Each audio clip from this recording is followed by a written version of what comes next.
can the train run you over in Poppy Playtime Chapter 2? The one thing I really was looking forward to in Poppy Playtime was riding the toy train. I was a huge fan of Toy Time Galaxy from Super Mario Galaxy, and this train fits right in. But of course, due to my inability to stop pushing games to their limits, I of course need to know if our character can get run over. What about if we exited the train while it's moving? Well, let's take a look. But first, a quick detour over to our buddy Barry. We gotta start small first. Honestly, the idea for the train came from Barry, because they smashed through a wooden blockade that then allows us to continue on.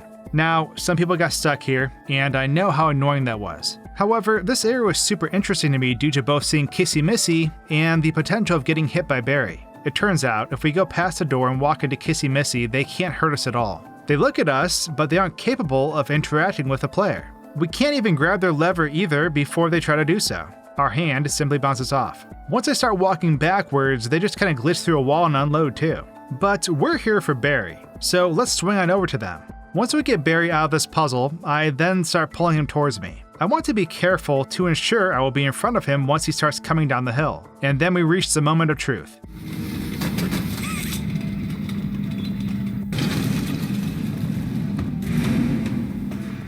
So Barry does hit me, and the screen goes really weird for a second. But then a moment later, I'm thrown out behind the cart. So I wasn't able to get pushed by the cart or get killed by it. However, Barry falls into a black void, but he's actually still down there. Moving the camera down there, we can see him hovering in space. It's very similar to what happens to Huggy Wuggy in Chapter 1 when they fall down below. I decided to light up this whole area so I can see them easier. The wheels on the cart are still spinning and the toys are still intact. I attempt to land on Barry, but I totally miss and I fall to my death. With this though, I think it's time to go for the train. So the first time I made it onto the train, I still had the Mommy Longlegs pursuit music playing and I couldn't hear anything.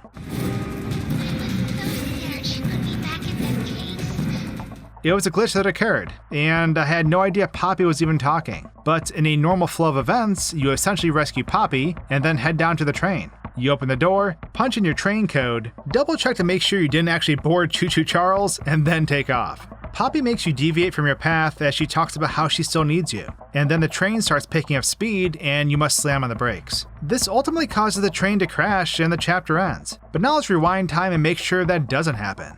So getting on the train a second time, I decided to put the camera at a different angle so we can watch the train pull out. The wheels on the train don't exactly move, but they don't really need to since the player would never see them anyways. So we're just kind of sliding through the tunnel. So I'll get into this a bit later, but the way all this works is that the game is forcing the player's movement to match the train speed. It seems to be an intended physics change, because even the camera is affected by the moving train.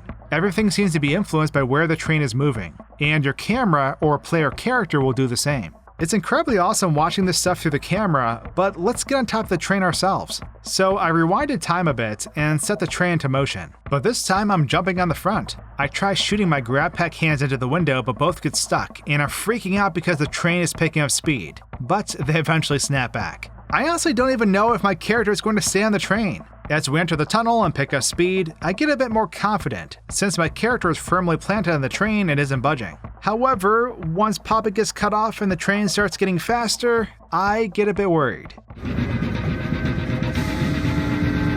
But my character still doesn't fall. Turns out, there's actually a secret to this part of the train tunnel. I fly off the train to take a peek because I'm curious about how the environment keeps repeating. But in reality, we aren't really moving anywhere. The train and the track are in a repeating loop. But there's also no collision on the track either, so I can't land. Which sucks because my quest to get hit by the train looks like it isn't gonna happen. But I did find something really interesting. For starters, since this runaway train sequence never ends, I decided to jump on top of the train and explore it. Turns out that during this train sequence, each section of the train is offset. Each part of the train is slid off to the right, and the different train cars are overlapping and clipping through the side of the tunnel. It's honestly super bizarre. When I look through the side of the tunnel, I can see the train station we left from, further solidifying that we aren't actually moving. We are just shaking. But our shake in player position is tied to the train position, which means we can do something kinda funny. So because our shaking animation is tied to where the train is, that means the farther we are from the train, the more crazy the screen shake will be. So I head back to the train station slowly, and as you can see, the whole place is shaking like there's an earthquake going on. It's super hard to walk around because my character keeps sliding into stuff, and I can't seem to move very well at all. I had to slow the footage down too because it's just shaking way too fast that it hurts your eyes. Now we know what happened to Playtime Co. though. An earthquake destroyed it. If we warp back over to the train and try to stop it, and then exit the train, it turns out that isn't possible. We'll be standing on the front of the train as it tips over, but it will instantly warp us back inside so we can crash. So even my plans of getting crushed by the train falling on me failed. How unfortunate. I guess it's to be expected though. However, I had a lot of fun experimenting in this area. So I hope you enjoyed this bizarre video. If you have anything you'd like me to check out on Poppy Playtime, let me know in the comments. And until next time, horror fans, cheers!